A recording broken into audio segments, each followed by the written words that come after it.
Marine Ledroit. I am a PhD student here at IFEA and member of AMIMO. So on behalf of all the team, now we are going to be more in the English talking part, so if you are hearing the translation correctly. So on behalf of all the team of AMIMO, so Didem Danush, Maïssa Mimel, Solène Parras, Zoran Gad, and myself, we are more than happy to welcome Alessandro Monsutti today.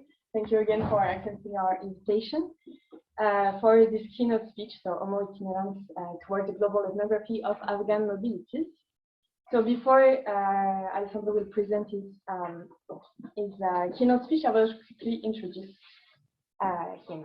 So Alessandro Monsutti is a professor at the Department of Anthropology and Sociology of the Graduate Institute of International and Development Studies of Geneva, Switzerland. He has been a research fellow at Yale University, grantee of the MacArthur Foundation, and visiting professor and scholar in residence at the University of Vienna, Arizona State University Tempe, and the Institute for Human Sciences of Vienna. He is also a research associate at the Refugee Study Centers, University of Oxford, and international fellow at the Institut Convergence Migration in Paris. In addition, he has worked as a consultant for several international and non-governmental organizations such as the UNHCR. He has conducted multi-sited research since the mid-1990s in Afghanistan, Pakistan, and Iran. He has subsequently broadened the geographical scope of his research to include Afghans migrating to Western countries. Among his current research interests, the political economy of reconstruction in Afghanistan as an example of emerging forms of sovereignty and global governance, asylum seekers and refugees in Europe, migrants and non-migrants in urban neighborhoods, and the changing nature of borderlands in Europe and South Asia. So now I will let the stage to Alessandro Monsutti for the keynote speech. So thank you, Marine. Thank you all for being present today, and let me also thank the organizers of the whole event. So GAR and Didem Danush, so thank you so much to see you again after having met you a few times in the past, and obviously thank you IFEA for your lavish, both of you lavish hospitality, and my old friend Bayram Baldieu. You know, sometimes in academia you meet some people after 10 years, but it's as if you have just met him the previous day. So I'm looking forward, Didem and Bayram, to see you again in 10 years. Yeah. But it would be like tomorrow, so probably tomorrow will be another day. So who knows? No, it's my pleasure, and I really love Istanbul. It's a wonderful place. I've been charged with history and also present. So for me, being here, it's a true emotion, and it's also interesting to be in this place, which is somehow a landmark of diplomatic history coming from the Ottoman time. And really, I have been, how can I say, accommodated in a way which is unusual in academia. So I'm basically sitting in a room which is twice as big as this place. So I'm a little bit intimidated at night, almost scared to be alone. But I have my neighbor, you know, Orhan, and together we were shaking and being afraid of our loneliness in this big place. So no, it's really wonderful, and I really enjoy being here, and I enjoy very much the discussions in the afternoon. So my perspective will be a little bit different, and I will rely on a recent book I have published a couple of years ago in French, and early this year in English, which is a kind of effort to bring together different aspects of my perspective on Afghanistan. And basically, I would say two things. First, I have this obsessive question: what Afghanistan is telling us about today's world? So how, when we look at Afghanistan, the Afghan crisis, and the way it has been managed by the international community, what does it tell us about how the world is governed? And that's really my obsessive question. So I'm pretty sure that many, many things are happening in Afghanistan, and that Afghanistan, beyond the war on terror and other things, is really like a book to understand today's world. And in a sense, my effort was to integrate two things in the same effort conceptually. So the reconstruction of Afghanistan between, now we can say it's over, between 2001 and 2021, So when I published the book, 2021 was not a known date, but it was something in a sense that I forecasted in the book. And the second is obviously global circulations of Afghans, but not only Afghans. I was interested in global circulations around the territory of Afghanistan, but not only circulations of Afghans, but also circulations of military people, experts, academics, etc., humanitarian workers. So in a sense, how a territory such as Afghanistan, but you can talk about Palestine, Timor-Leste, and other places around the world, how these specific hubs are theaters of different kinds of circulations, which are telling us a lot about global scale of power, or global scale of imbalances of power. So it's a kind of political anthropology of Afghan mobilities, including together trying to integrate the reconstruction efforts and these circulations. You know, anthropology, I think, I'm an anthropologist, I think it's, we discussed it in the morning, I think it's documenting everyday life, as it has been done this afternoon, everyday life here of Afghans, but why not of humanitarian workers, be them Turkish, Italians, or French. But once you have documented this everyday life, their aspiration, the aspirations of people, the interactions, I think it's about getting to a higher level of generality and to question categories.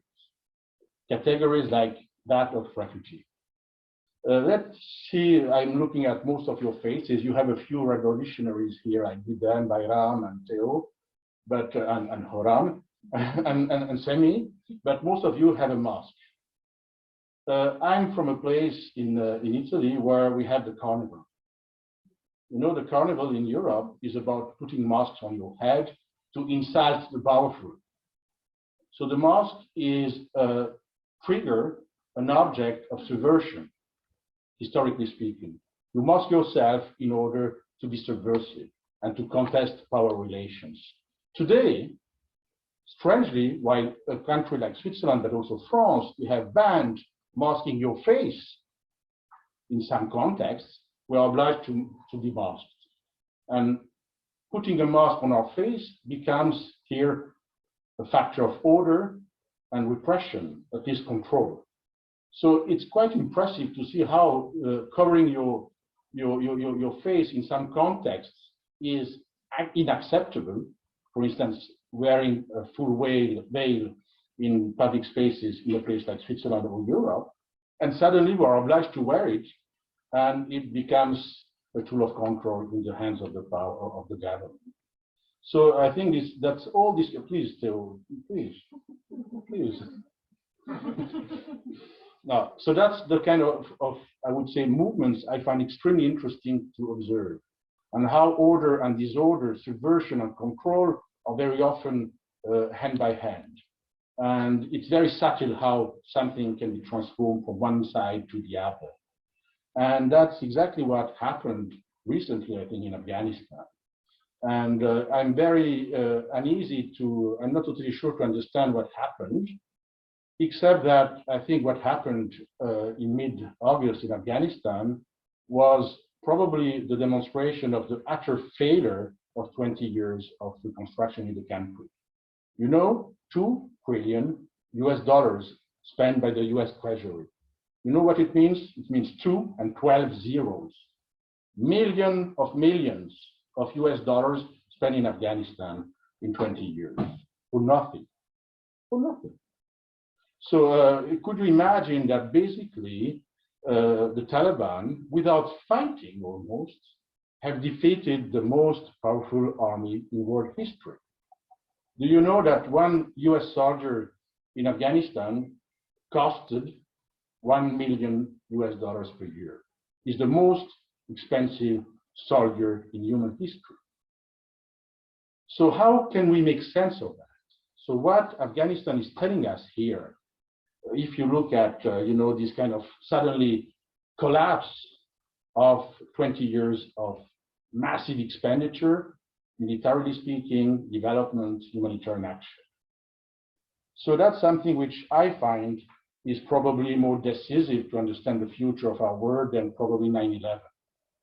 So Afghanistan, again, very painfully, I believe, is telling us a bigger story about us.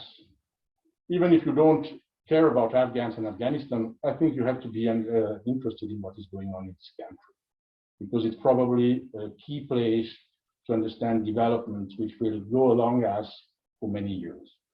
So that's a little bit the obsessive questions I was asking in this book. Little book. It's a little book. You can read it in half an hour. And it's probably, you will be probably very disappointed because there is no theory, only stories. Stories about people I met, stories about people who I loved, and stories about people who moved me. But I believe that these stories contain in themselves a much bigger story about us collectively. So that's a little bit my preamble. So it was bringing together global circulations and the reconstruction of Afghanistan. And in a sense, each chapter starts with a vignette. Very modestly, I insist on that.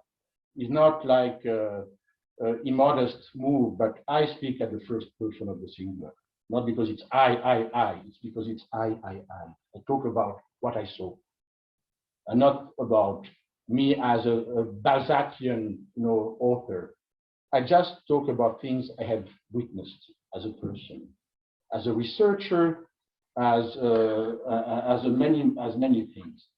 And then I try to get up to a higher level of generality and to understand this Afghan crisis as, once again, a bigger story. So, sorry, because, here it's, once again, sorry to show me in different stances, but it's just to show you how I speak from very different corners of life. I have been visiting coal mines in Pakistan with Afghans. I have worked around the Hazarajat in central Afghanistan. I have been an expert for a parliamentary delegation of the UK government to the UN as a witness and expert. I have been invited in weddings. I have been, selling donuts in New York for an Afghan friend, just to mix up. So I multiplied my perspective. Sometimes I was a teacher. Sometimes I was taught. Sometimes I was an expert. Sometimes I was just walking around. And it's this multiplication of perspectives that is also about this homo itinerans. I'm an homo itinerans myself, like most of you, like most researchers, and like not only Afghan refugees. But obviously, my point of departure here is that we are all itinerant, but we are very differently mobile.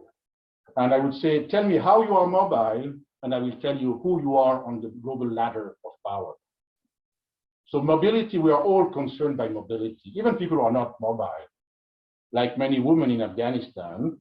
But once again, tell me how you move, and we have heard about how Afghans move in places like Istanbul, and how I came here.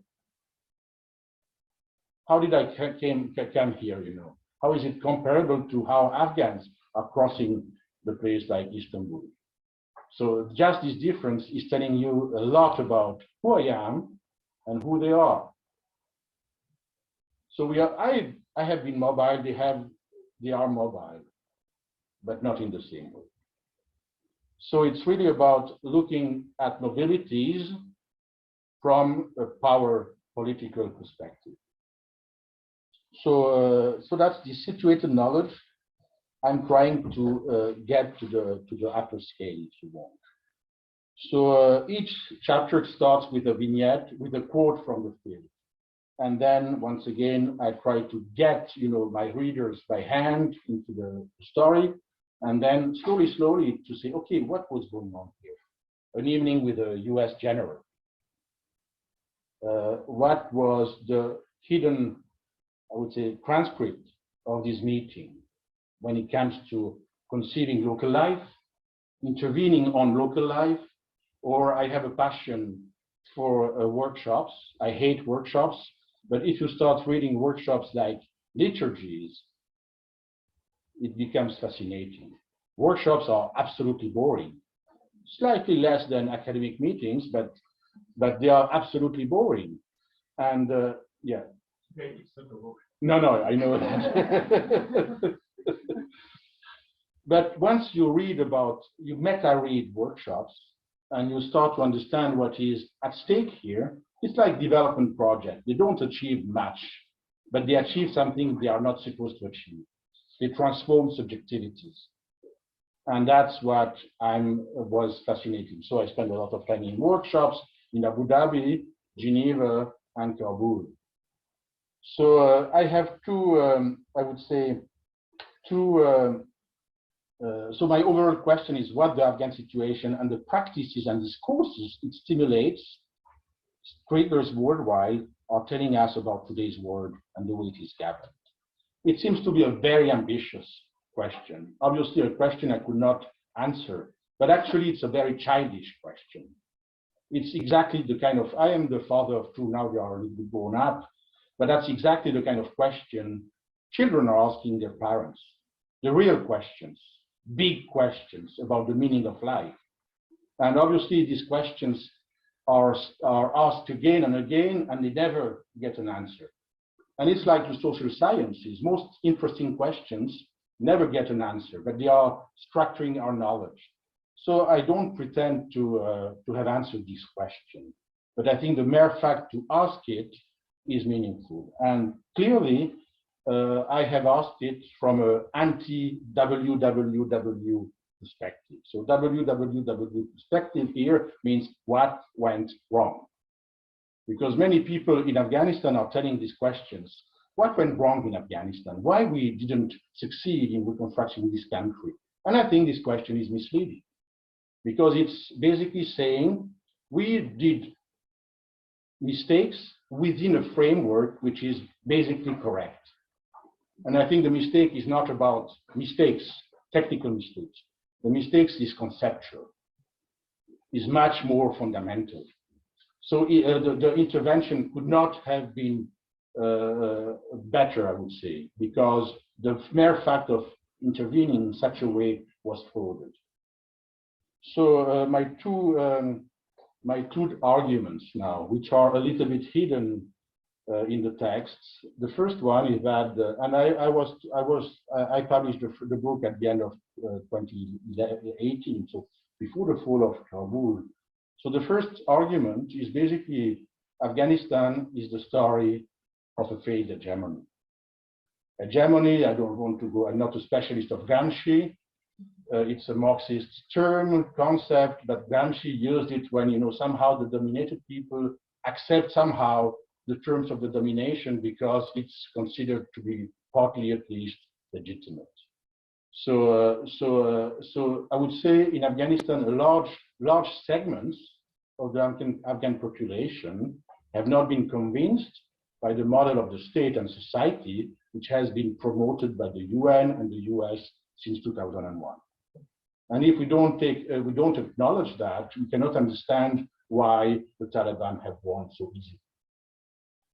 In a sense, the Taliban have won also the war on some. Once again, Afghanistan is a very divided, fragmented country, so we should never somehow assume that it's true for everybody. But large segments, especially of the rural population, have not been convinced by what has been promoted for 20 years. And in a sense, the Taliban, they were promoting a more transparent view on, for instance, social justice. And we have this colleague, Adam Bachko, a good friend of mine, who has done his PhD on the Taliban courts. And he was showing how even people who hated the Taliban, ideologically speaking, they prefer to go to Taliban courts than to government courts. Because basically the narrative was, in government courts, the one who pays the most will win. In the Taliban, okay, we don't accept their ideology, we don't accept their principles, but at least they stick to their principles. So there is a form of transparency in their decisions. And even if we don't like their principles, at least there are principles which are not just buying the judgment. So we have to accept that. And what we have seen in the media in the last 2 months was a super focus on urban centers in Afghanistan, which represent only 20% of the Afghan population. And we forgot about the fact that 80% of the population at last don't have drones over their heads anymore. And that probably for a large bunch of the Afghan population, indeed, the security situation has dramatically improved. And I'm sorry to say that because we have if you go to the Cost of War, which is a project by the Watson Institute in the States, since 2017, the US Army has released its principles for bombarding cases. The number of casualties between 2017 and 2021 increased by 330%. 330%. I'm sorry to say, it means that the Afghan army has killed more Afghan women than the Taliban. So that's something we have to acknowledge if we want to understand what was going on in the last few months. And I'm sorry to be extremely blunt here. So I think there are good reasons to put the Taliban on a tribunal, international criminal court, court of justice. But probably if we do that, we should also bring the US Army in that court. And if we don't do that, a large part of the Afghan population will say, what are you talking about? So my first thesis is indeed, argument is indeed that the Afghan crisis was showing and somehow illustrating a failed hegemony. Once again, large segments, not all, large segments of the Afghan population have not been convinced by what was brought to them by international organizations, NGOs, and so on and so forth. In a sense, okay, I don't want to push you too much. The second argument is that somehow the intervention after 2001, after 9/11, if you want, was totally inspired by the Westphalian view of what a state should be. The triad between the government, the state, the population, a nation, and a territory. So you need to have a kind of convergence between these three layers, and that's what makes a state a modern state, actually a nation state. And here I take mobility, mobilities as an operator of problematization of this triad.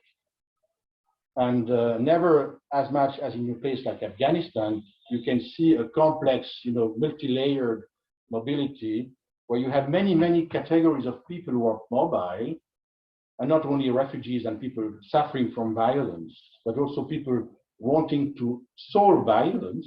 So you have all these layers of mobilities which are somehow blurring this triad of the Westphalian state.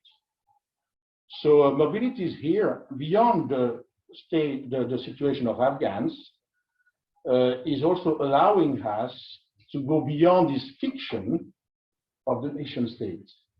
And that's what Marine was telling. That's how I came interested in sovereignty. What does it mean for the Afghan state to be a sovereign state? While 90% of your budget comes from external assistance, while you are not able to have a transparent taxation system, etc., etc. While basically the army you have is so expensive that in 1 month it will ruin the nation's treasury because it's subsidized by external actors for reasons which have little to do with the protection of the population. So, so mobility here comes as a, once again, that's an expression I come from, I borrowed to Jean-François Bayard, an operator of problematization. So mobility is allowing me somehow at different scales to map power relations. And I use the term scale, which is now a little bit commented in social anthropology, especially by people like the Komarov. Myself, the Komarov, they tend to use scale as a perspective from the researcher to move from the local to the global, and they talk about glocal and these kind of terms. Myself, I'm much more modest. By scale, I just look at how my interlocutors, be they Afghan villagers or US soldiers, are experiencing scales. So what it means for them to have a brother in Australia, an uncle in Iran, and so on and so forth, and how they move in their everyday life between different scales, from a village to the global scene. So why Homo itinerans? Sorry, I won't use okay, that's the reconstruction, bringing together, that's the ground zero. I was in ground zero on 9/11, 2005, was the 4th anniversary of what happened. It was extremely moving. And then that's the second, or the first one, I don't remember, presidential election in Kabul. So how, you have this inflation between distant spaces somehow and locations. And the global circulation of Afghans, which is truly global, with secondary movement between Australia and Canada, especially related to marriages and very interesting strategies of mobility. Okay, so I used the term Homo itinerans because I wanted to avoid terms which were too much loaded, like migrant and refugee. I wanted to open up and to use a term which could be used for me, Afghans, soldiers, etc., experts. So we are all Homo itinerans, but once again in a very different way. First, unless it has been discussed before, if you look at the Global Peace Index, a vision of humanity, which exists still since 2008, Afghanistan is the only country which has systematically been ranked among the 4 less peaceful countries in the world. And as I think it has been said before, at least by Angeliki, the recognition rate of Afghans in Europe is very low compared to the number of applications. Why? Because when you have invested so much money in a country to reconstruct it, and you have an elected government, how can you acknowledge publicly that you have failed? So you negate the situation on the ground, and you say Afghans, they are living in a country which is, as you were saying, partly safe. It was not. It was systematically among the less peaceful countries in the world. And that's this Global Peace Index, which is showing it according to their own indicators. So Afghanistan, until recently at least, was still a country at war. And that has been denied by the people, by the countries invested money there, and using this money to deny the asylum claims of Afghans. Second, I like to situate that once again within a broader map of inequalities. And I love, Oxfam, Oxfam, the famous British NGO, which has been created to cope with famine in Greece and other places during the war conflicts. It's not like a super leftist, extreme left, organization, but still every year they publish this report on the world economy, which is absolutely scary. So basically, every year inequalities are growing. You can say what you want. In 2017, they were talking about 8 people owning the same amount of wealth than half of the world population. Could you imagine? 8 and 4 billion. And that probably now it's even less than 8. And 1% owning as much as 99%. That's something, in spite of all the sustainable development goals, we live in the most unequal world ever in human history. And not only these inequalities is increasing, but the rate of this increase is increasing. And it's offering these inequalities as a show. It's like a spectacle we can consume on global media. So we have to bring back also inequalities, and not only conflict in the country of origin, but global inequalities in order to understand the global circulations of people. So that's in Calais. I will go back to Calais. So, okay, fact the border, I like it. I'm not the author. Fact privilege, okay, that's not very well, not very super objective, but okay, so that's quite interesting to see that people who were assisting, the jungle of Calais, they needed to put this kind of things on the sign. So it was clearly related with an uneasiness with the global imbalance of wealth. Third, and that's more specific to Afghanistan, the demography of Afghanistan. So in Afghanistan, you have more than half of the, let's say, 41% of the population which was under 14, 64 under 24. Every year, Afghanistan was bringing on the job market 400,000 people. How a country like Afghanistan can absorb such a working force, a working population? So Europe was producing this kind of population in the 19th century. So Europe dealt with this demographic, increase, exporting its excess of population to colonies. That's how Europe has managed that. Conquering the world just to expand its population.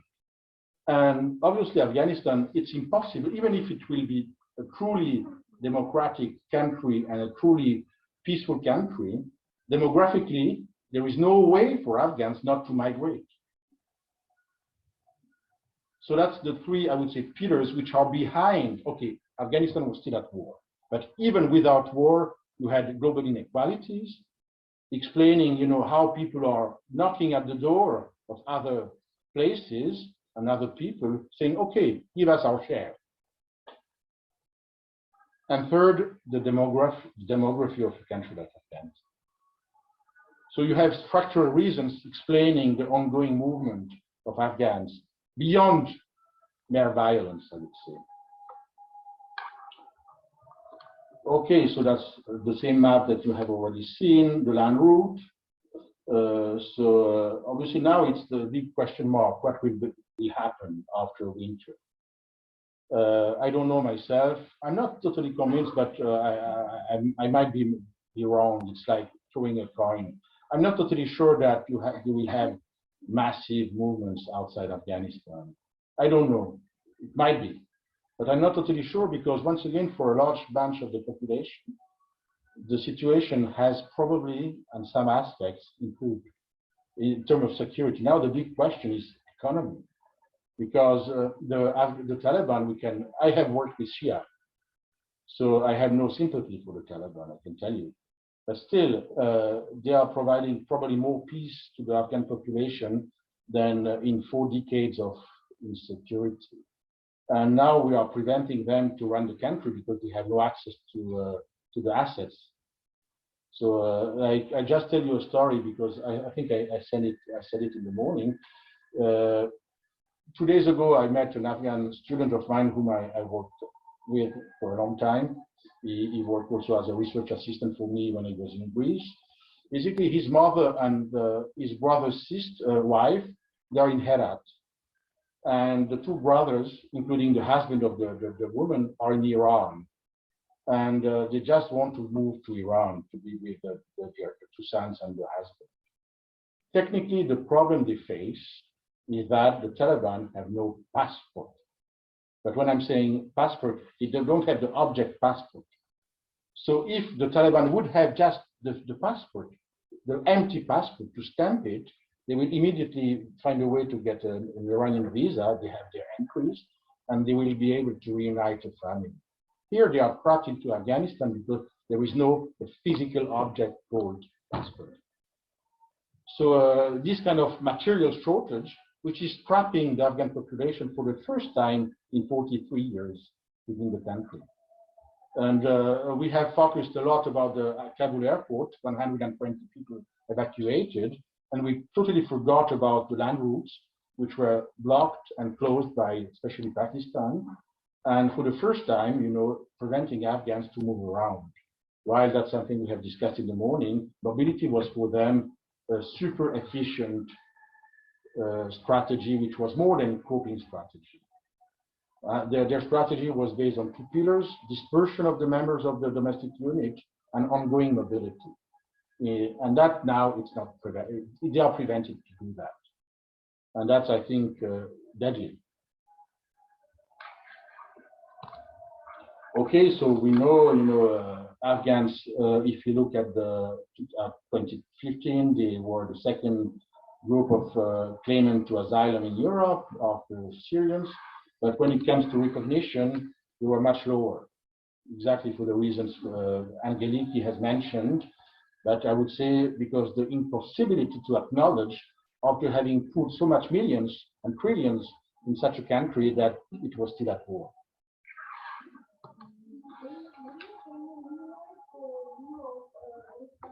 Oh, yes, yes.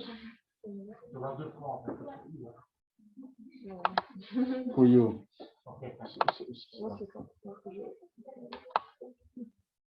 So maybe if we just click here. Okay, so now, how much time do I still have? 2 minutes? I will be there. Okay, so I took a lot of time because I wanted to situate my approach to mobility. I wanted to show you that it's, I have spent most of my life, of my research life, let's say, among Afghans drinking tea and talking to them.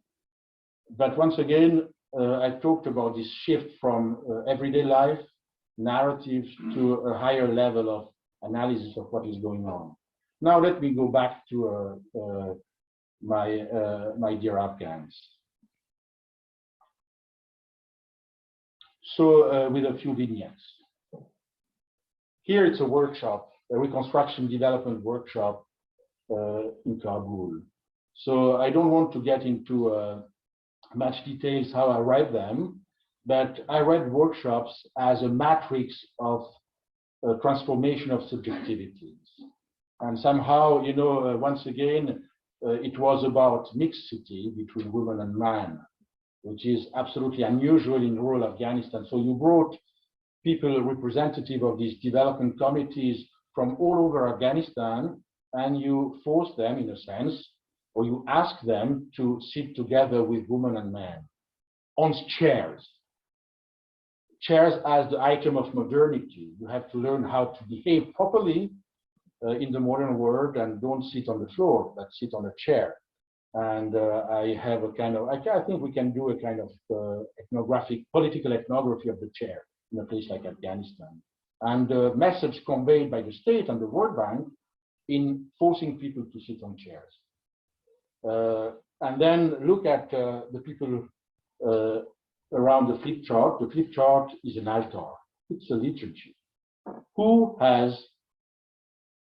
sarluch, so without anything on their head, and who have a turban or a veil or something like that. So all the people around the chair, the altar, are people from NGOs. They are the, if you want, the priest of the liturgy.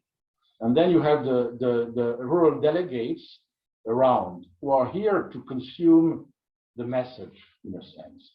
Then at right, that's a workshop I have given to people from the finance ministry, I mentioned it, on development and remittances. And it was quite interesting because I asked these civil servants from the Afghan state. I was paid by it was something run by my institute in Geneva and UNITA, the UN. My question was how you, as civil servants of the finance ministry, can facilitate remittances from Afghan abroad to use this money as a development tool. And as I explained in the morning, they refused to engage with what I said, because they were present in such a place to buy the fiction of the Westphalian nation state. During the pause, they came to me and they started to tell the story of their families.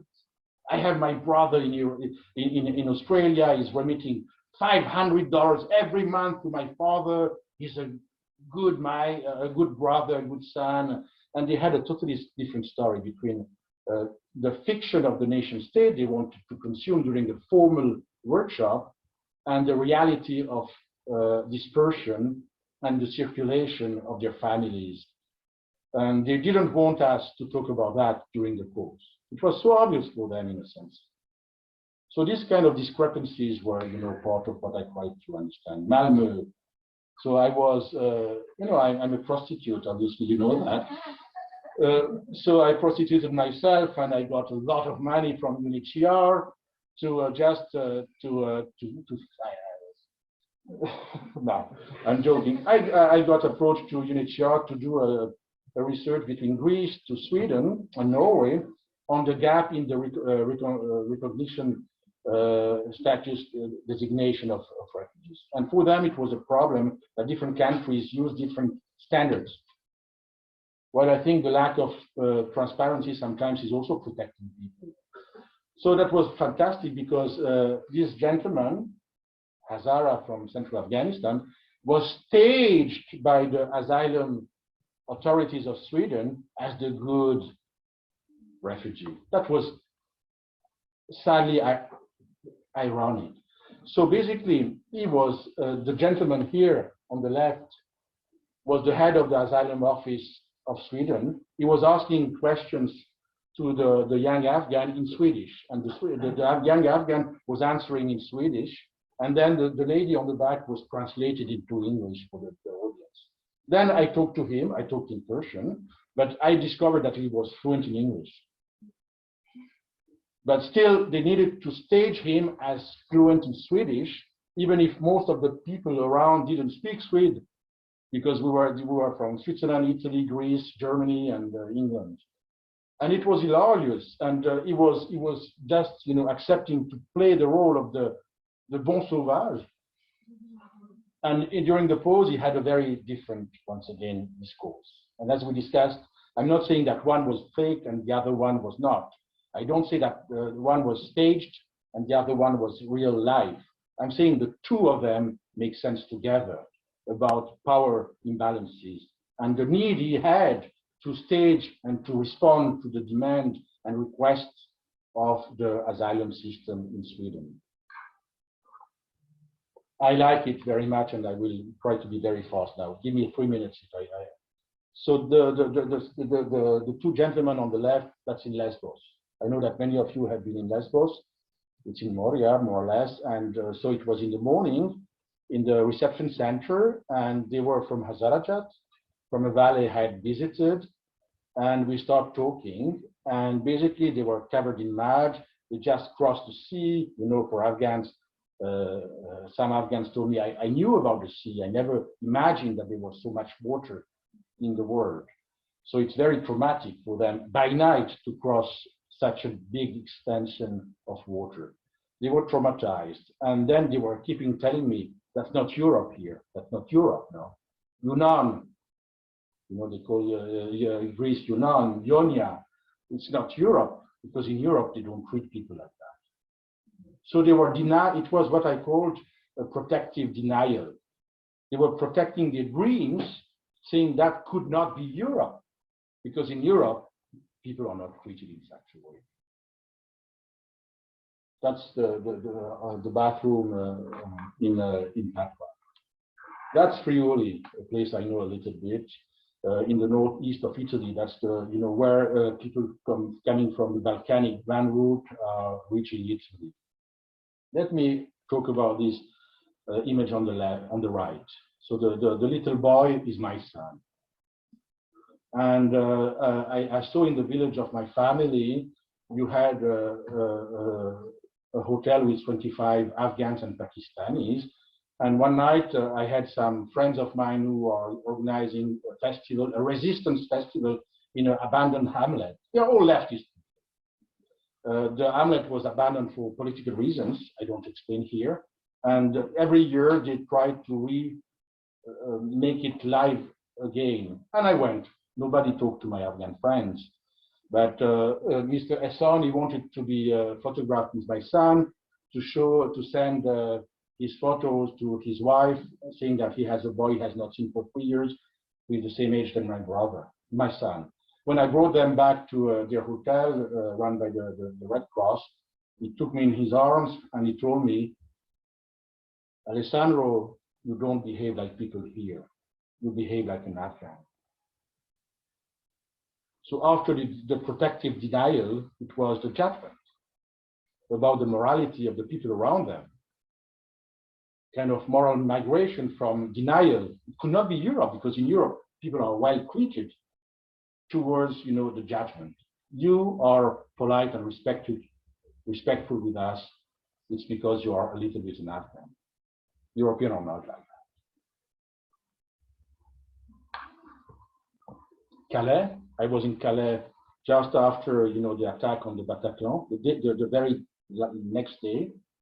And here I spent some time in this restaurant, and this gentleman, a Pashtun from the East, he had one of these Italian ideas for, you know, foreigners. And I was surprised, how is it that you don't stay in Italy? You can have run your shop, your local restaurant, and you are not, you know, sleeping in such a way, under the rain, in the wind, it's awful under the top. So look at this restaurant. And he told me something like, yes, but here we are among ourselves. And I have my space of independence, my space of agency.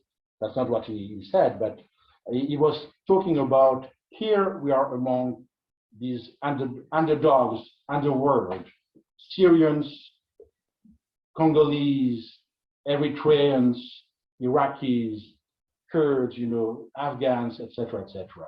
And we can somehow have this cosmopolitan from below.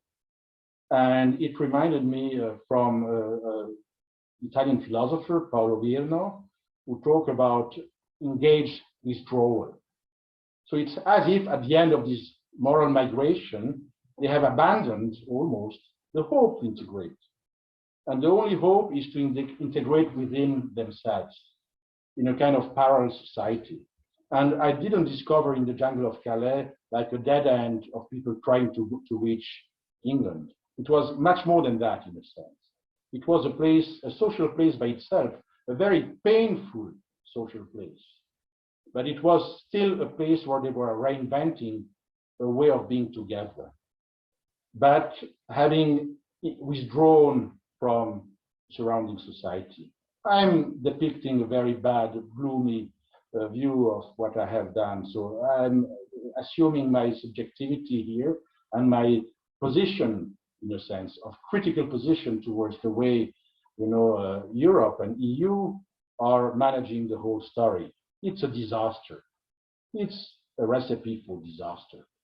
So if we don't stop it, we will just run very quickly, very fast against the wall. And I think all the talks in Istanbul, what you described, what Angeliki has described in Greece and also in Van, is just the story of a disaster. The way all that has been managed is just something which will certainly not, you know, let us immune.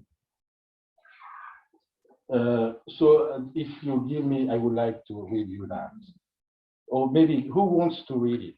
So that's a Facebook quote, and I think it's extremely powerful. So let me, I will not comment it. I just want to give the floor to the voice to Afghan, not give.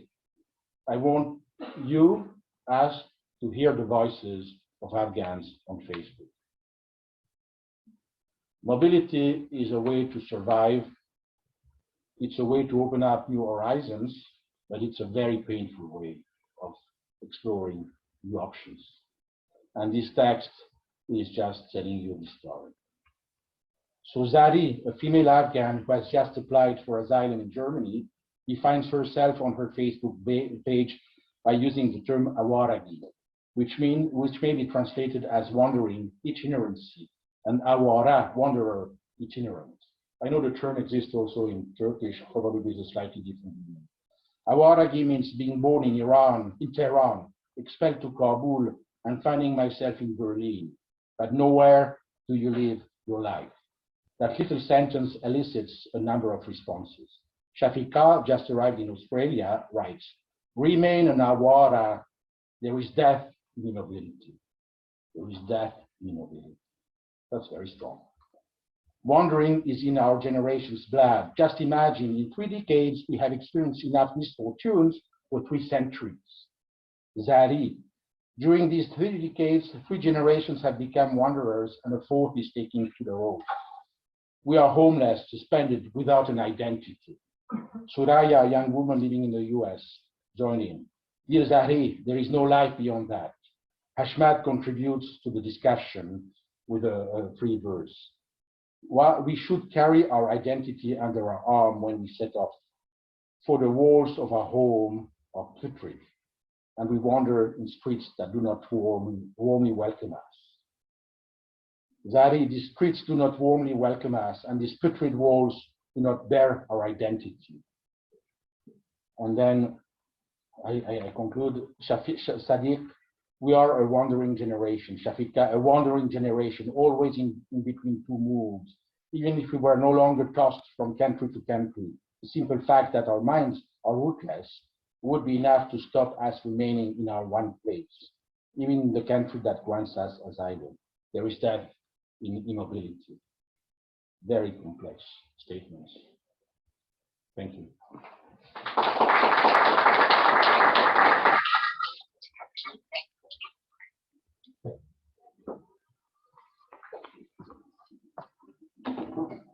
So we are going to take questions in the room and also in the chat.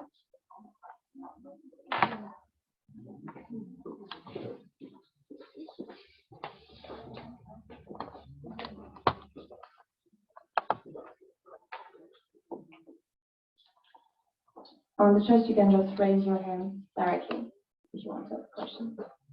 Thanks for the room.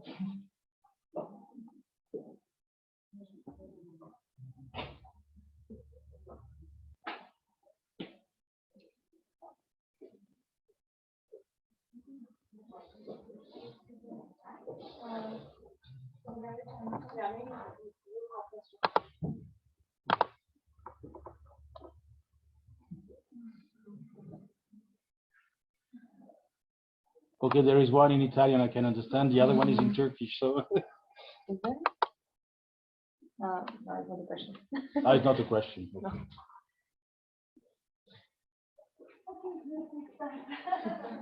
Yeah, my question is about, like every time I listen to your presentations, to your talks, Alessandro, I'm very much moved. I'm really happy that you are here in Istanbul at this moment of global history, let's say, with the pandemic as well, where the global inequality has been on the rise, and probably it will go further in the next years.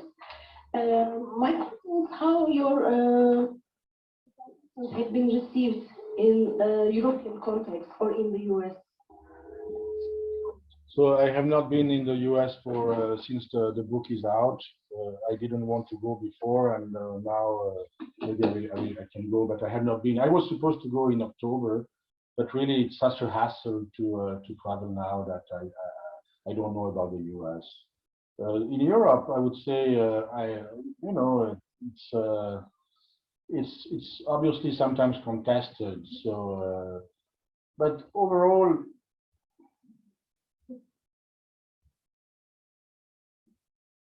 Very often, I think there is silence, which is probably, yeah, you can talk.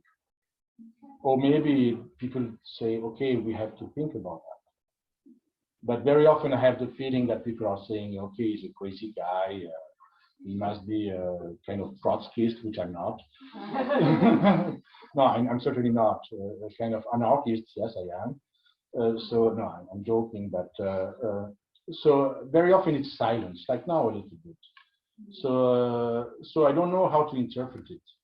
If it's disagreement, or let me think about it. I really don't know. Afghans, when I talk about that, most of the time, I think they are moved, and yeah, and that's important to me. So I don't know much actually. So that I think it's a very good question. I don't know. Probably people don't care.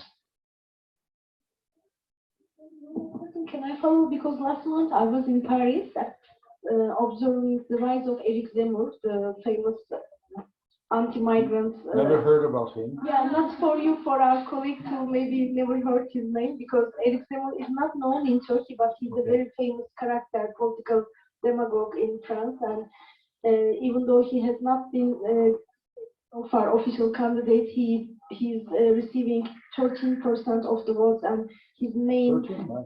yeah, unfortunately, and his main position is based on anti-migrant, anti-Islam position. European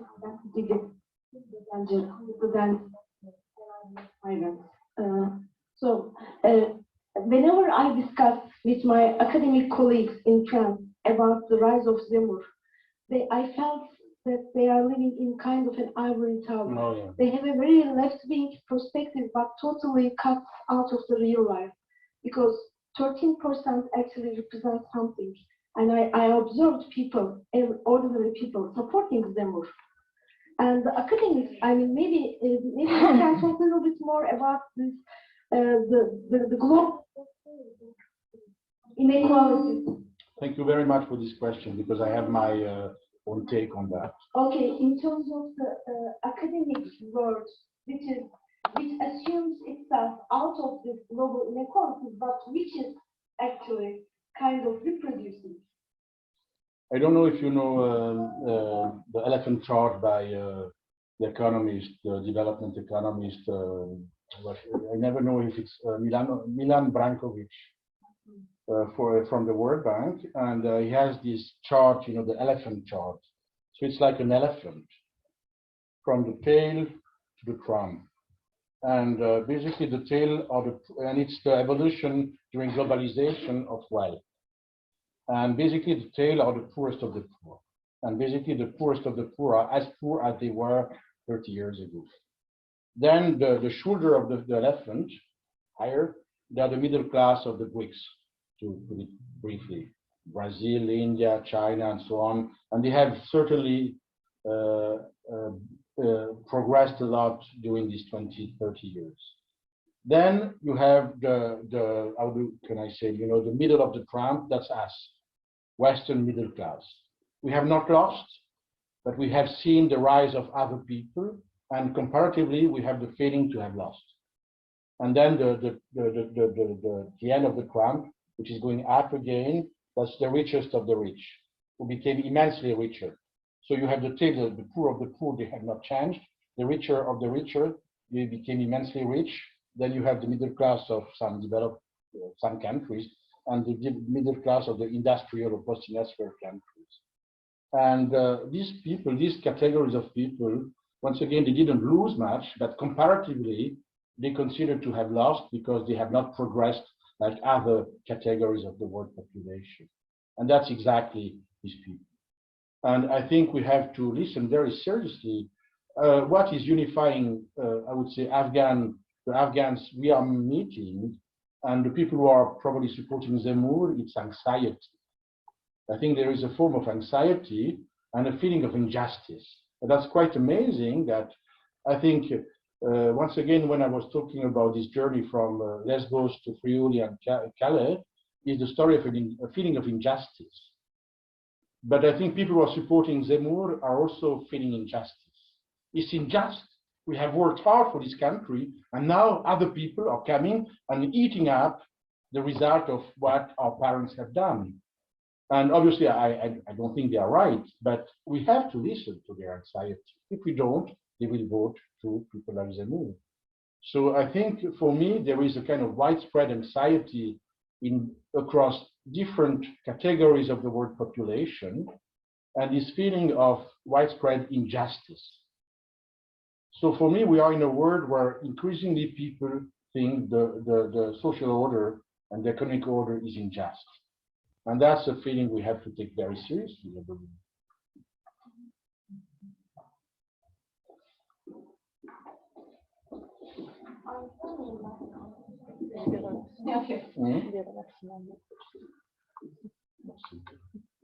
Okay, thank you so much.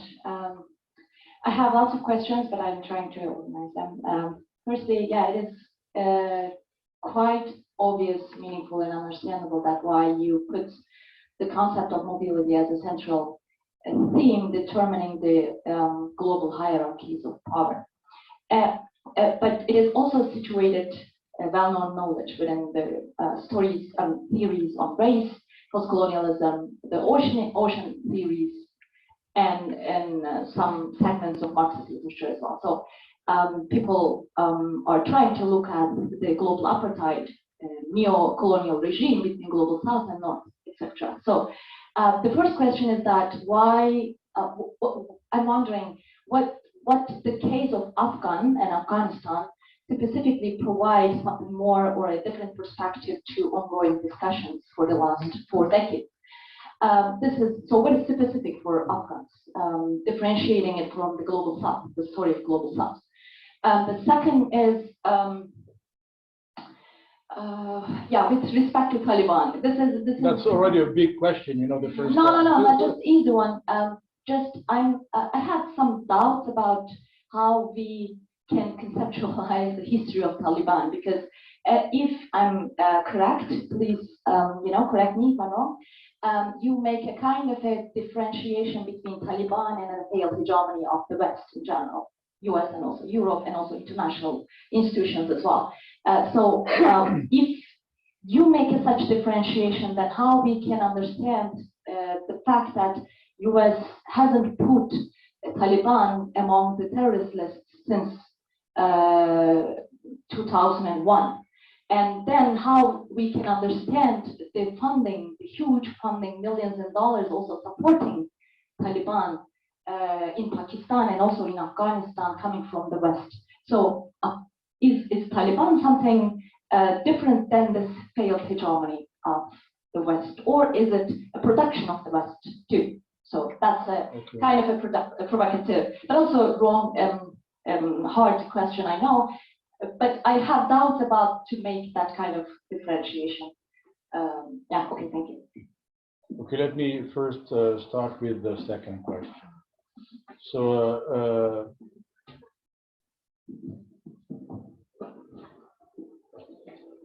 we should read the last book by Gilles Doron-Soro,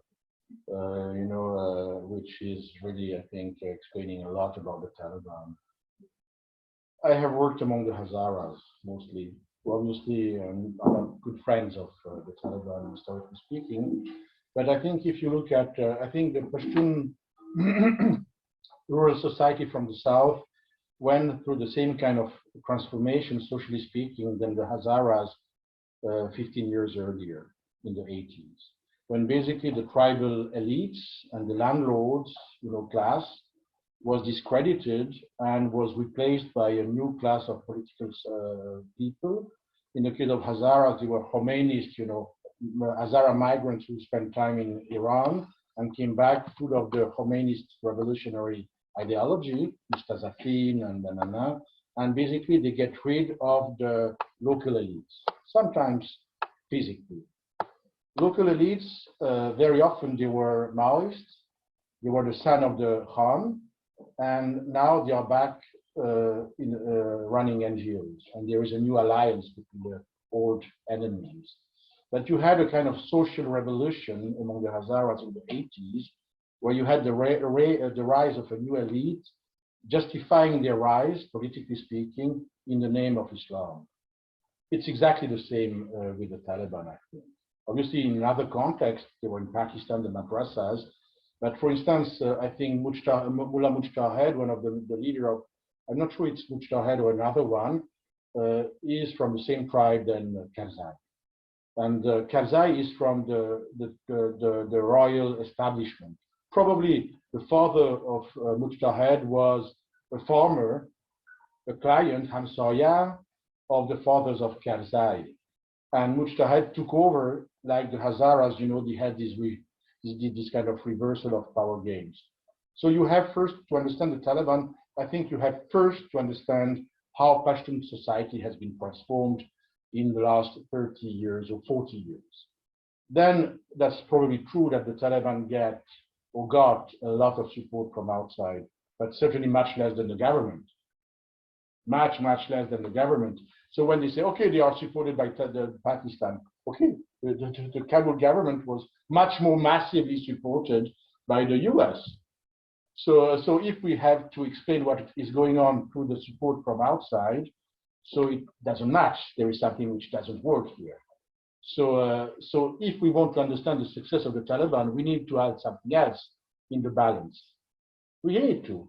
But that was not your question. Now, my question is basically, I still think that the support by the Taliban, they probably got some support from people who have no sympathy for their ideology. I'm pretty sure that some people, they would say peace at any cost. And they are somehow maybe relieved, maybe it will not last for long. I don't know, I don't trust them. I don't think they are ideologically milder than 25 years ago. I certainly don't trust them, but they are pragmatic at least. They have learned about world politics. And they have demonstrated how savvy they are in front of much more powerful players somehow. So I think we have to bet on their pragmatism now. But I'm just saying that they have won so easily in a sense because there was a kind of fatigue against what was going on the side of the government. That's my point. And the fatigue was basically, that's where I see the failed hegemony. The system promoted by the government, supported by the international community, failed to convince the parts of the Afghan population of its value.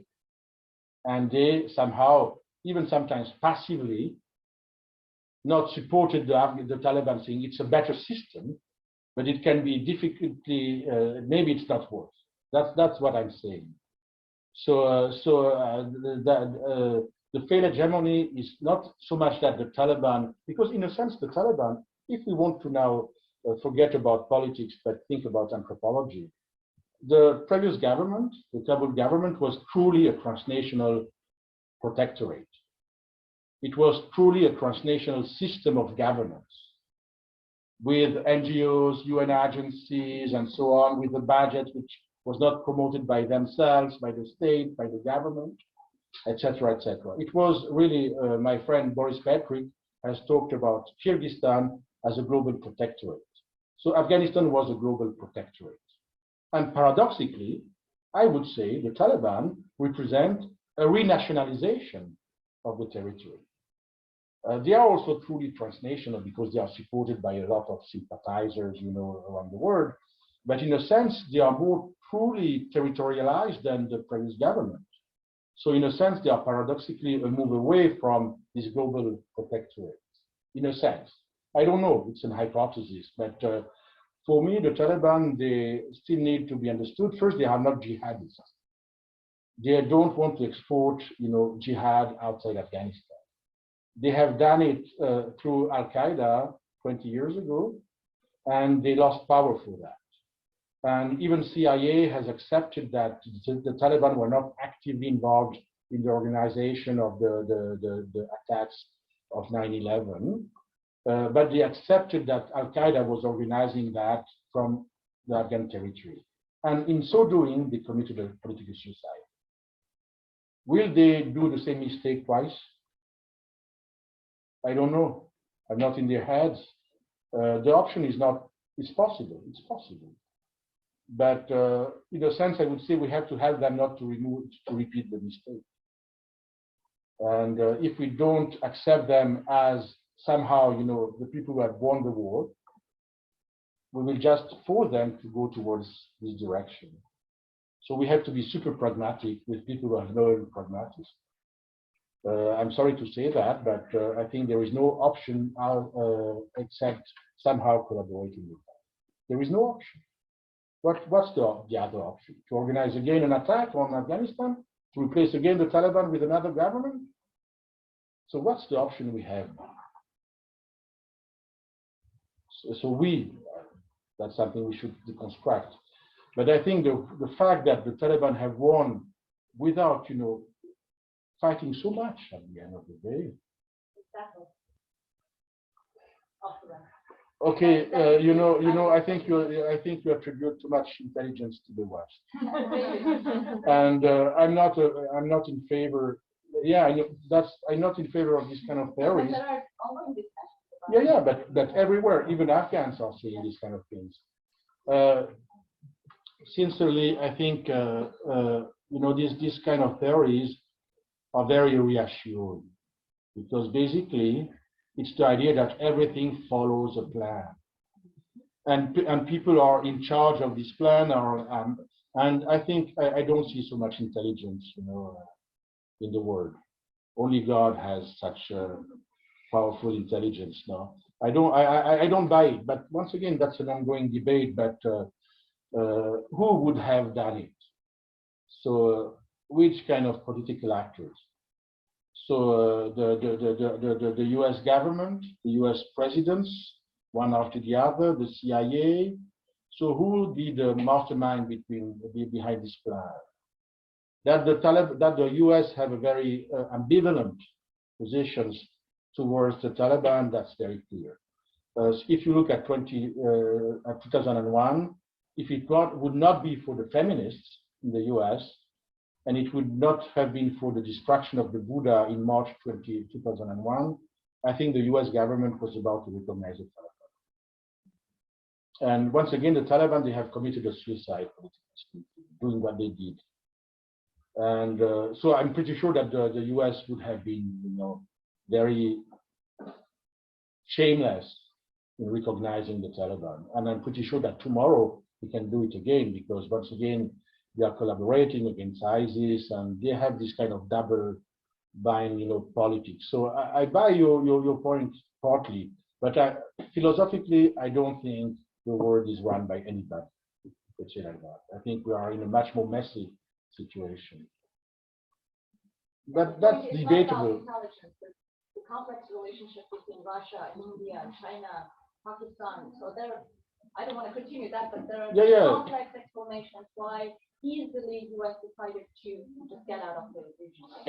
Yes, but once again, I'm a social anthropologist, so I feel more competent in understanding the transformation of Afghan society, and looking at, moving from the Hazara transformation in the 80s. I think there are good reasons to understand the rise of the Taliban, looking at the transformation of the Pashtun society in the last 20 years. So in a sense, I'm a kind of, the razor of Occam razor. Let's minimize our explanations. I think we can go very far just with Afghan causalities to explain the success of the Taliban, and that's my job. The job on Russia, the US, China is the job of political scientists. I don't feel competent. In the program in IFEA, in the coming months, we are going to organize other events. You are not the only scholar working in Afghanistan, and we are to plan events the next time. You will have the opportunity to have different persons from today. I think we are. Thank you very much again for your excellent presentation. Can I take two more questions, and then because 8 o'clock, I'm worried for the rest of the day. Thank you. Actually, I also don't have much time, so sorry for. Oh yeah, sorry. And I actually reframed this question many times in my head, but wanted to ask, like we mentioned growing inequalities, and I think there was this missing aspect we haven't mentioned at all. It's the climate crisis ongoing. And I was just wondering, while studying mobilities of people in Afghanistan of any different kinds, and also as mobilities of Afghans, if you encountered this factor of environmental change in environment like just growing disasters or changing in landscapes and everything during the mobilities with different trajectories towards Europe or other countries, and how you dealt with it while doing the work. I don't know about climate change, but let's talk about climate, let's say, ecology. So the big issue in Afghanistan is water. So Afghanistan doesn't have enough water for its population. That's very clear. Doesn't have enough water for the agriculture. Doesn't have enough water for drinking water. And in 1978-79, Afghanistan has less than 20 million people. Now it's almost 40. Kabul, well, the first time I went to Kabul, it has 800,000 people. Now it's probably 5 or even more. A few years ago, I interviewed the mayor of Kabul, an engineer, Soviet-trained engineer, very competent. And he told me, for instance, Kabul, in terms of infrastructures, is meant for 70,000 vehicles, cars, and we have 700,000. Kabul is an ecological disaster. If you go to Kabul in winter, you basically, it's foggy because it's foggy. I carve because people are even using wood to heat themselves. You know, they have the Bukhari and it's a very cold climate. I remember once I went in January, I spent 2 days in Abu Dhabi or Dubai, I don't remember, 36 degrees Fahrenheit, Celsius. I arrived early in the morning in Kabul, it was -12. And -12 in a place like Kabul means half a meter of compacted ice. You cannot move around, you have snow everywhere, it's not possible to drive. The city is literally frozen and you are freezing cold at home. I never felt, you know, winter as much as in Kabul. And the city is surrounded by a kind of black smog, you know, like that. So no water, pollution. And if you look at the irrigated land in places like Hazarajat, actually, and if you correlate the population to these specific pieces of land, the density is higher than Bangladesh. It seems to be empty because you have rocks and rocks and rocks. But if you look at useful land, agriculturally speaking, the density is huge. So that's why, you know, demography is important, and water. There was a series of droughts and shortages of water in the late 90s. It was the case. It's against the case now, and that will be a cycle ever again. So here I would say it's short-term climate pressure, to put it like that, or ecological pressure, which is certainly constraining a lot of migration movement in Afghanistan. I don't know about climate change more on longer term, but in Afghanistan, somehow you don't even need to go to that level to explain how much the ecology of the country is determining migration.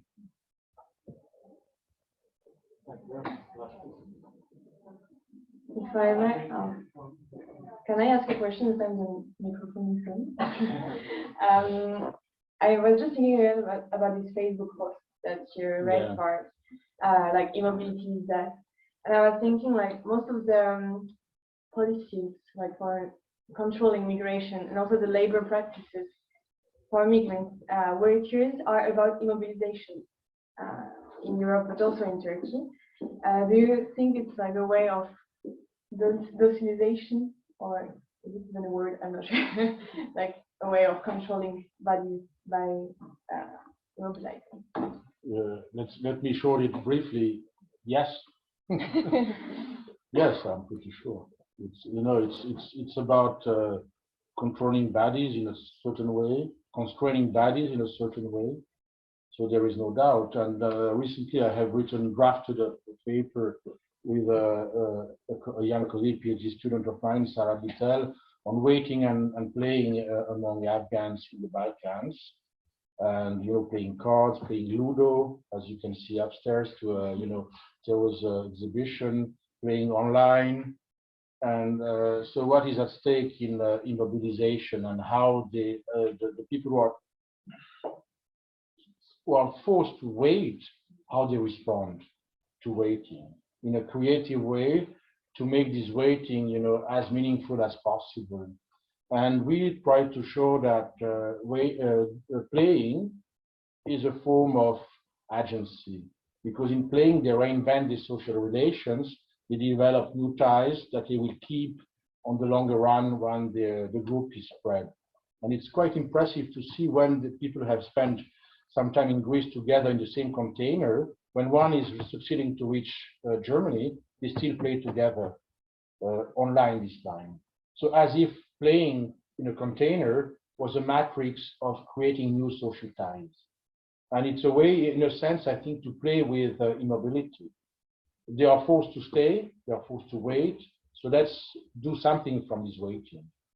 It's a sad expression of agency. And Ludo, as you mentioned it, explicitly they said, okay, Ludo, this game, you know, when you have, suddenly you have to go back.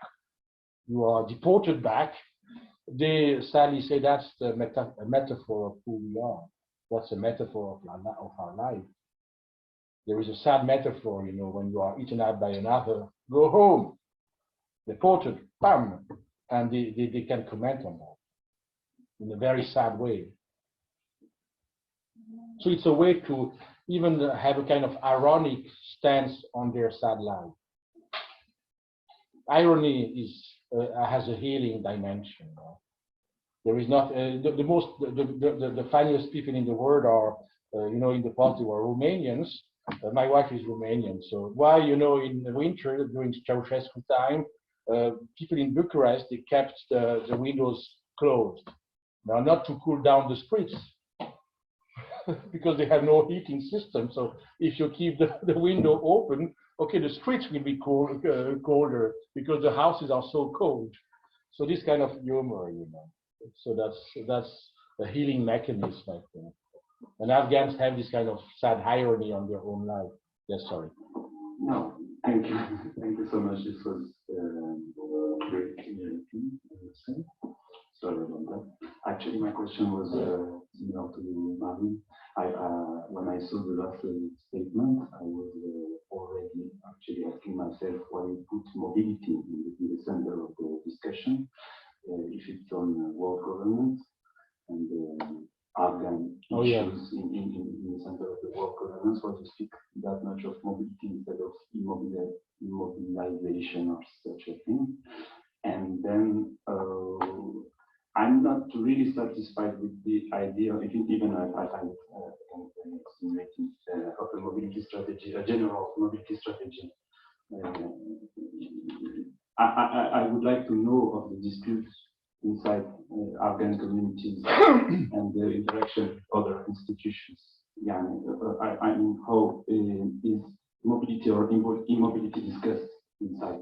Does really everyone wants to reach mobility, or is it discussed inside families? Is there also immobilization, I mean, from the bottom, from the ground, from Afghan ground? Can there be a interaction between the global immobilization policies and the local politics of maybe immobilizing, I don't know, women, young people, I don't know. I mean, is mobility really like facing immobility as it was David and Goliath, or is it more complex? Yeah, I think that, yeah, and also I really like the anecdotes on the workshops. So if these people are homo itinerants that meet, yeah, that encounter, if it is an itinerant encounter between Westerners and Afghan people, what is the outcome in terms of mobility? I'm really wondering, like, what is if those the people moves more, better, faster, longer, or less after the liturgy? Because I believe that rituals has outcomes, not only staging. Yeah. I agree with the last point. Briefly speaking, you know maybe the word by James Ferguson on development in Lesotho, and it's basically development projects, they fail. We know, they all fail. But it doesn't mean that they are meaningless and without impact society. But what they do to society is different than what they are claiming to do. And that's the same for workshops. It's a matrix of transformation of body gestures, etc., etc. But let me go back to your first question, which I think is extremely important. So why I didn't decide to talk about immobility, but I decided to talk about mobility. I think it's a kind of optimistic statement, because immobility would be putting the finger on the state policy of immobilizing people. And I prefer to put, it's a very easy answer, and I would accept you to challenge my answer. But in talking about mobility, I wrote a small paper saying that mobility is a political form of subversion. So it's a way of contesting the global repartition of wealth, security, etc., etc. So I feel there is a kind of subversive dimension and hence a political dimension in mobility, and that's what I wanted to insist on. But obviously, it's a very difficult one, and very often I think it's incredible to see how the state is still such a powerful actor of international relations, and how the state has means to block the mobility of people. We have to reinvest into the power of the state and its capacity to indeed immobilize people. But once again, my bet was to look at people more than states and how people are responding to these immobilization policies and still trying to invent extremely painful for them answers to these policies of immobilization. And I think the Facebook small exchange I read, it's at the same time very gloomy, very dark, and there is a sparkle of hope at the same time. You know? And that's what I wanted to insist on. So, but that's not a good answer. I accept, but that's what I would say now. Even if once again I fully buy your point. Yeah, so that's I could talk about that question for hours. Obviously, the dispute, I don't know, it's debated a lot, and obviously the mobility of some is anticipating the mobility of others, because if you are a successful mobile person, it means that you have to open up the mobility, you know, space to other peoples, especially if you are a young man, and we have seen that many Afghans are young men. The first mobility will open to other people is marriage. So you have to marry someone, and if you marry, like some people I know, if you marry, let's say, European, in a sense, you prevent an Afghan woman to be mobile, and that's extremely poorly accepted. It's a way of not redistributing the mobility which was rendered possible by the generosity of your family circle. And you have to give back. And the way you give back is to enhance the mobilities of others. And the first way for an Afghan man is to marry an Afghan woman from his village. If you don't do that, you don't redistribute. And it's extremely poorly accepted. Thank you very much. And we have an introduction. If you want, I can say it on the microphone. Just before to give a big round of applause to all our panelists, there is an exhibition picture from Theo Lecoq in the entrance of the building. We can visit anytime. Thank you very much. Thank you.